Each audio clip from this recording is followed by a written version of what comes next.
Chicos, buen día. En la clase de hoy vamos a retomar el tema de estructura atómica y algunos conceptos relacionados con esta. Para empezar es necesario recordar que bajo los últimos modelos atómicos planteados o los más recientes tenemos básicamente tres partículas fundamentales componiendo el átomo: el protón de carga positiva, el neutrón sin carga aparente y el electrón con carga negativa. Protón y neutrón ubicados en un centro llamado núcleo y los electrones ubicados en regiones del espacio alrededor del núcleo llamadas orbitales. Para empezar vamos a hablar de la simbología, es decir, la forma de representar los átomos y su composición respecto a la cantidad de protones, neutrones y electrones que tendrán estos. Y como primera medida entonces hablaremos de la representación de átomos neutros.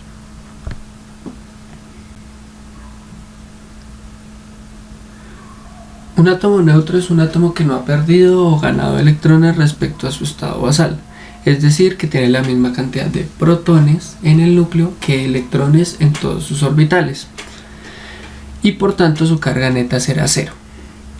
Resulta que en el átomo, como tenemos protones con carga positiva y electrones con carga negativa, al hacer la suma, entre comillas, de un protón con un electrón, vamos a anular cargas debido a que son cargas contrarias. Entonces la carga neta de un átomo va a ser la suma total de protones y electrones.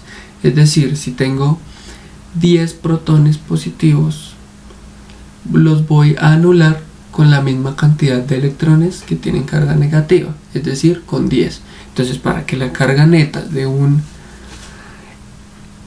átomo sea cero, debo tener la misma cantidad de protones que de electrones. Ya vamos a ver algunos ejemplos, algunos átomos como ejemplo para ahondar en el tema. Aquí tenemos entonces tres ejemplos de átomos neutros: de nitrógeno, silicio y aluminio. Vamos a determinar la cantidad de protones, electrones y neutrones que tiene de acuerdo a la simbología que nos presenta la primera columna de la tabla.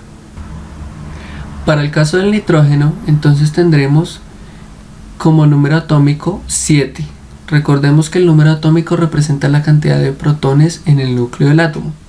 Esto quiere decir que tenemos 7 protones en el átomo de nitrógeno. En la parte superior izquierda encontramos el número 14. En esta posición siempre vamos a encontrar el número másico, que corresponde a la suma de protones y neutrones en el núcleo. Si teníamos antes 7 protones, ¿cuántos neutrones debemos sumarle para que el resultado nos dé 14? Deben ser 7 neutrones. Entonces 7 protones más 7 neutrones me va a dar un resultado total de 14, que es el número superior, es decir, el número másico.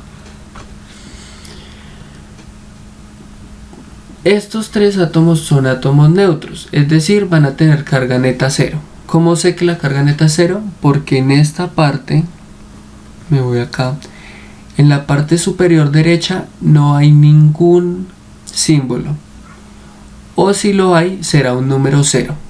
¿Listo? Entonces eso me representa que el átomo es neutro.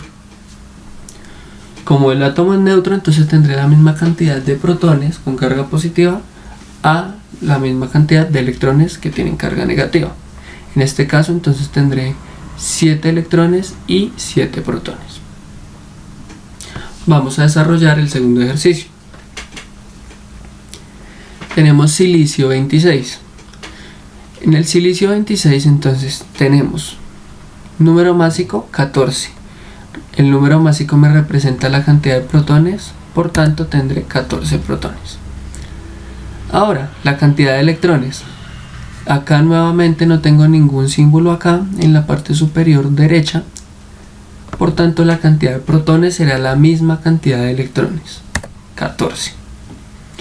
Finalmente, para determinar la cantidad de neutrones vamos a restarle al número másico, que es 26, el número atómico, que es 14. 26 menos 14 me dará como resultado 12. El último ejercicio tenemos aluminio 27. Entonces, tómate un momento para desarrollar este ejercicio y lo revisamos más adelante. Perfecto. Entonces, como resultados debemos tener protones, 13 protones, electrones 13, ya que es un átomo neutro, y finalmente calcularemos los neutrones restándole al número másico el número atómico. Ahora bien, hemos venido hablando de átomos neutros. Vamos a ver entonces qué pasa cuando el átomo no es neutro, es decir, cuando su carga neta es diferente de cero. La carga neta, como les mencionaba, siempre se va a representar acá en la parte superior con símbolos positivos o negativos según sea el caso. Entonces, cuando no tenemos un átomo neutro, hablamos que tenemos un ion. Un ion siempre será un átomo con carga neta positiva o negativa. Cuando la carga neta es negativa, este ion tiene el nombre de anión. ¿Y qué significa que la carga neta sea negativa? Pues resulta que cuando tengo más electrones que protones en el núcleo, al anular todos los protones que hay en el núcleo con electrones, me van a quedar algunos electrones en los orbitales sobrando, entre comillas. Entonces esos electrones que me sobran los voy a representar acá con el símbolo menos y un número que me dice cuántos electrones me sobraron. En este caso, 2 menos. Ese me sobraron es un decir. Quiere decir que tengo 2 electrones más respecto a la cantidad de número de protones que tengo en el núcleo. Ahora vamos a ver el caso opuesto, cuando la carga neta no es negativa sino que es positiva. A este ion se le da el nombre de catión. Los cationes entonces van a tener carga neta positiva. ¿Por qué? Porque resulta que tengo más protones en el núcleo que la cantidad de electrones que hay en los orbitales. Entonces, al anular yo cargas positivas con negativas, como les había mencionado al principio, me van a quedar cargas positivas en exceso, es decir, cargas positivas que no pudieron ser anuladas con otras cargas negativas. En el catión entonces representaré la cantidad de protones que me quedan en exceso, es decir, la cantidad de protones que hay de más respecto a la cantidad de electrones que hay. En este caso estoy representando uno más, quiere decir que tengo un protón más respecto a la cantidad de electrones que tengo en los orbitales. En esta tabla se muestran 4 iones diferentes. Tenemos primero el ion carbono con carga menos 2. Vamos a determinar nuevamente protones, electrones y neutrones del mismo modo que lo hicimos la vez pasada, con alguna variación para determinar los electrones. Entonces, protones, como mencionamos anteriormente, siempre los vamos a encontrar en la parte inferior izquierda, que se representan a través del número atómico. En este caso el número de protones van a ser 6. Para calcular los electrones vamos entonces a sumar la cantidad de cargas negativas que tenemos, se las vamos a sumar al número atómico, es decir, a los protones. ¿Cómo así? Tengo 6 protones y como esta representación me está diciendo que tengo 2 electrones más respecto a la cantidad de protones, pues entonces a la cantidad de protones le voy a sumar 2 y el total de electrones van a ser 8. Para calcular los neutrones entonces lo haremos igual que la vez anterior, vamos a restarle al número másico al número atómico. 12 menos 6 me va a dar 6 y ese es el número de neutrones. Tenemos el ion oro 3 más o carga más 3. Como la carga es positiva estamos con un catión. Protones los encontramos entonces en la parte inferior. Tenemos 79 protones. Electrones, entonces en los cationes tenemos más protones que electrones. En este caso tenemos 3 protones más que la cantidad de electrones. Entonces, ¿cómo voy a determinar la cantidad de electrones que tengo? Al número atómico Z le voy a restar la cantidad de protones en exceso que tengo. Esto me va a dar 79 menos 3, me va a dar 76 electrones. Quiere decir que si tengo 76 electrones, esos electrones me van a anular 76 cargas positivas, es decir, 76 protones. ¿Y cuántas cargas positivas me van a quedar sin anular? 3. Como me quedan 3 cargas positivas sin anular, esas son las que se están viendo acá. Y para determinar entonces cantidad de neutrones vamos a hacer lo mismo. Al número másico le restaremos el número atómico, en este caso a 197 le restaremos 79 y el residuo será 118, que es la cantidad de neutrones. Otra forma de hacer la determinación de electrones en aniones y cationes, sencillamente hacer la operación contraria a este signo que me está mostrando el ion.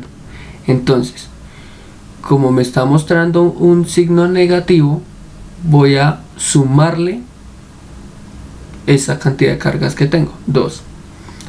A 6 le voy a sumar 2 cargas. En el segundo ejemplo, entonces, como el símbolo acá es positivo, quiere decir que al número atómico le voy a restar, es decir, la operación inversa, la cantidad de cargas que me muestran acá. ¿Cuántas? 3. Entonces 79 menos 3 igual a 76. Ahora entonces vamos a hacer el tercer ejercicio en el oxígeno. Primero vamos a mirar si es un anión o un catión y por qué. ¿Listo? Ya determinaste qué es. Ahora bien, vamos a sumar protones, electrones y neutrones.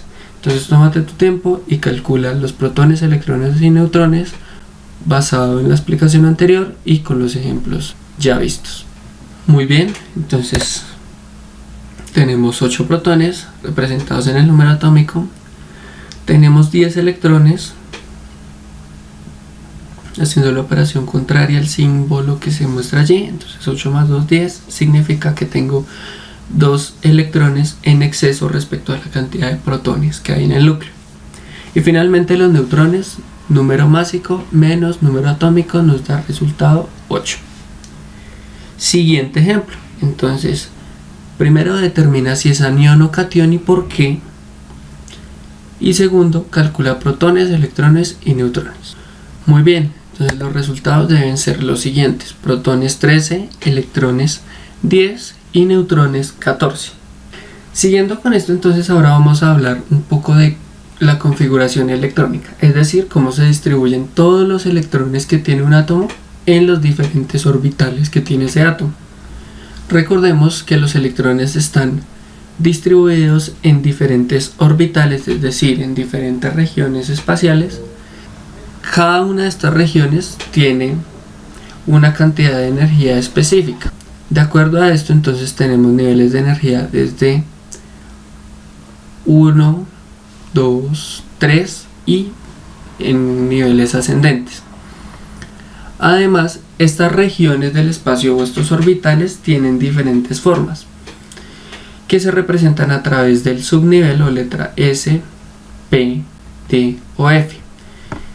Quiere decir que la forma de la región donde es posible alcanzar o encontrar el electrón es diferente.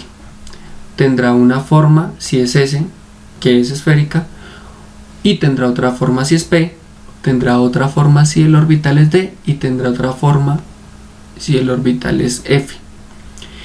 Entonces, si yo voy a encontrar un electrón en el orbital S, quiere decir que ese electrón está en un espacio que tiene forma esférica. Si estoy en el orbital P, significa entonces que el electrón está en otro espacio con una forma diferente. El D significa que el electrón es posible encontrarlo en otra región del espacio con forma diferente. Y si está en el F, que encontraré entonces ese electrón en un espacio que tiene forma diferente. Además, ¿qué podemos ver con esta distribución electrónica? Que el orbital S admite máximo 2 electrones. Acá es importante recordar que admite máximo 2 electrones. Máximo. El orbital P admitirá máximo siempre 6 electrones. El orbital D, 10. Y el orbital F admitirá máximo 14 electrones. Este es el diagrama de distribución electrónica y es importante recordar cómo se lee. Vamos a seguir la dirección de las flechas y cuando terminemos, cuando lleguemos a la punta de la flecha, vamos a continuar haciendo la lectura en la cola de la flecha inmediatamente inferior. Continúo hasta llegar a la punta de la flecha y continuaré la lectura en la cola de la flecha inferior. Acá vemos entonces unos ejemplos con los primeros elementos de la tabla periódica, con Z8, y como estamos representando la misma cantidad de protones que de electrones, estos son entonces configuraciones electrónicas de átomos neutros. Entonces vamos a ver la configuración electrónica para Z1, 1s1, vamos a tener solo un electrón, 1s2, dos electrones. Para el 3, 1s2, 2s1. ¿Por qué? Porque solo me hace falta un electrón para completar la totalidad de electrones, que son 3. Entonces no voy a llenar el orbital 2s con los dos electrones, sino solo con los electrones que me hacen falta. En este caso solo uno. Por eso la configuración electrónica queda 1s2, 2s1. Del mismo modo, y siguiendo las flechas en el diagrama, vamos a hacer la configuración electrónica de todos los elementos presentados y tenemos estas configuraciones electrónicas. ¿Qué es importante destacar acá? ¿Cómo se van a llenar esos orbitales? Entonces, estos orbitales se van a llenar siempre con un electrón girando en una dirección, que se representa con una flecha hacia arriba, y el siguiente electrón con una flecha girando hacia abajo. Siempre primero debo llenar en un orbital, todas las flechas me deben indicar la misma dirección en cada orbital. Cuando termino esa dirección, continúo llenando el mismo orbital, ahora en la dirección opuesta. Es decir, los electrones van a girar en la dirección opuesta a los electrones anteriores. En el orbital S, entonces como solo tengo dos espacios para llenar, solo me admite dos electrones, pues es sencillo. El primero va a ir hacia arriba y el segundo va a ir hacia abajo. El primero va a ir hacia arriba y el segundo hacia abajo. Primero hacia arriba, segundo hacia abajo. Este es S, pero está en nivel 2, entonces es otro orbital. Primero hacia arriba, segundo hacia abajo. ¿Cómo se va a empezar a llenar en P? Entonces, primer electrón en P va hacia arriba. Segundo electrón en el segundo espacio de P también hacia arriba. Es decir, girando en la misma dirección. Tercer electrón también girando en la misma dirección, por eso se representa con la flecha hacia arriba. Cuando ya llego a 2p4, ya no tengo donde más poner el otro electrón, porque ya me pasaría al siguiente orbital, que es S, 3s. Entonces el siguiente orbital sigue en P, pero ahora lo represento con la flecha hacia abajo, que me indica que la dirección de giro del electrón es opuesta a la de este electrón. De ese modo se llena. Entonces, al hacer la configuración electrónica de todos los elementos encontrados en la tabla periódica, se pueden encontrar varias cosas. Primera de ellas, que todos los elementos que están en este bloque de la tabla periódica tienen como último orbital el orbital S. Todos los elementos que están en este bloque de la tabla periódica tienen como último orbital el orbital P, a excepción del helio, que es S, termina en el orbital S. Después encontramos acá en el medio el bloque D, quiere decir que todos los elementos que están ubicados en esta región terminan en orbital D. Y después tenemos este bloque llamado bloque F, o bloque de las tierras raras, en donde todos los elementos terminan en el orbital F. Además es importante destacar acá dos cosas y son realmente muy importantes. Primero, esta nomenclatura 1A, 2A, 3A, 4A, 5A, 6A, 7A, 8A, 3B, 4B, 5B, 6B, 7B, 8B, 1B, 2B. Resulta que en la tabla periódica todos los elementos están ubicados en grupos, es decir, cada una de estas columnas se llaman grupos y están ubicados en periodos. Periodos entonces serán las filas: una fila, dos filas, tres filas, cuatro filas, cinco filas, seis filas, siete filas. Vamos a ver por qué o cómo se ubica un elemento en un periodo y en un grupo de acuerdo a su configuración electrónica. Vamos a ver entonces cómo vamos a determinar el grupo y periodo a través de la configuración electrónica. Entonces el periodo, es decir, en qué fila de la tabla periódica va a estar el elemento, se determina por el nivel externo del átomo, es decir, el mayor nivel en la distribución electrónica. Ya vamos a verlo con ejemplos. Mientras que el grupo se determina siguiendo tres casos. Si el último subnivel es S o P, el grupo será un grupo A. Si el último subnivel es D, el grupo será grupo B. Y si el último nivel es F, siempre el grupo será 3B, que es ese bloque de la parte inferior que se llama tierras raras. Vamos a verlo con ejemplos para resolver dudas. Primer ejemplo, vamos a determinar el grupo y el periodo del átomo neutro del magnesio. Para eso entonces el primer paso va a ser hacer la configuración electrónica y vamos a determinar grupo y periodo. El primer ejemplo es el átomo neutro de magnesio. Para determinar el grupo y el periodo, lo primero que debemos hacer es la configuración electrónica del elemento. Para determinar el periodo, entonces buscaremos el mayor nivel en la distribución electrónica. Recordemos que el nivel son estos números que se anteponen al orbital o al subnivel. En este caso, el mayor nivel va a ser el 3. Por tanto, el periodo va a ser el periodo 3. Para determinar el grupo, entonces, como el último subnivel es S o P, vamos a seguir el caso 1. Determinamos el grupo sumando todos los electrones que hayan en S y en P del último nivel de energía. ¿Cuál es el último nivel de energía acá? 3.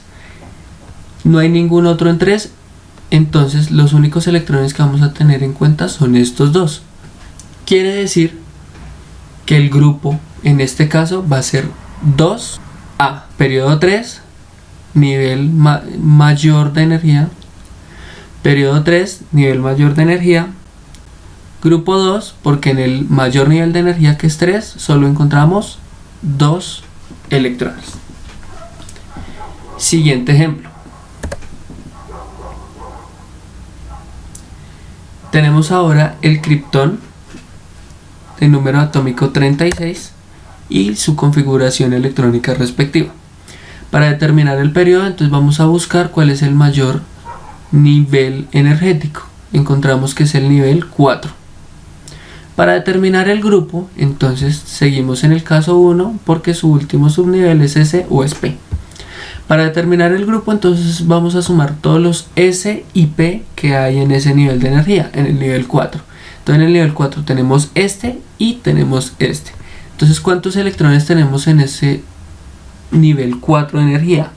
6 en el subnivel P más 2 del subnivel S. ¿Por qué? Porque los dos están en el nivel 4. Entonces tendremos periodo 4 y tendremos grupo 6 más 2, 8. 8A. El praseodimio. Número atómico 59 es un átomo neutro, entonces la configuración electrónica que tenemos es esta.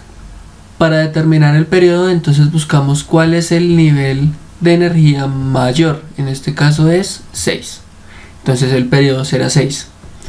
Y para determinar el grupo, entonces vamos a ver, termina en SPDOF. Como termina en F, nos remitimos al caso 3. Siempre que el último subnivel es F, siempre el grupo va a ser 3B. Entonces tenemos periodo 6, grupo 3B. El átomo neutro de vanadio con Z23. Entonces la configuración electrónica de ese átomo será esta. Y acá nos encontramos que el último subnivel es el subnivel D. Entonces, primero, para determinar el periodo, vamos a mirar el nivel energético más alto. En el caso del vanadio, el nivel energético más alto es 4, por tanto el periodo del vanadio es 4. Para determinar el grupo, entonces, como mencionábamos, el último subnivel es D, entonces vamos a seguir el caso 2. Vamos a sumar los electrones en S del último nivel, es decir, del nivel 4, 2, más el número de electrones en D del penúltimo nivel. ¿Cuál es el penúltimo nivel? Si el último era 4, el penúltimo será 3. Entonces vamos a sumarle a los 2 electrones de este nivel S los 3 electrones de este nivel 3D. 2 más 3, 5. Y siempre que termine en el orbital D, vamos a poner que es grupo B. Entonces tenemos periodo 4 y grupo 2 más 3, 5B. Siguiente, el átomo neutro de cadmio. Configuración electrónica, vamos a determinar periodo y grupo. El periodo será entonces el nivel energético mayor, en este caso es 5. Y el grupo, como el último subnivel es D, será la suma de todos los electrones que hay entre el último nivel, que es 5, es decir, los 2 electrones del nivel 5, más todos los electrones de este subnivel D. Entonces tenemos 10 de acá más 2, 12. Entonces, como nos muestra el caso 2, cuando la suma de los electrones nos da 12, el grupo en la tabla periódica será el grupo 2B. Por tanto, entonces periodo 5, grupo 2B. Ahora es su turno. Entonces, basado en la configuración electrónica de los siguientes átomos, determine su grupo y periodo de la tabla periódica. Por favor, con ayuda de una tabla periódica, verifiquen que sus ejercicios hayan quedado bien. Finalmente, entonces vamos a ver algunas propiedades que tienen los elementos de acuerdo a la posición que ubican en la tabla periódica. Entonces, en la tabla periódica encontramos varios grupos llamados grupos representativos. Ellos son los metales alcalinos, primera columna, metales alcalino térreos, segunda, metales de transición, todo este bloque y parte de esta región, halógenos, penúltima columna, gases nobles, última columna. Toda esta parte se llaman no metales, la región blanca, y algunos metales de acá se llaman metaloides, ya vamos a ver por qué.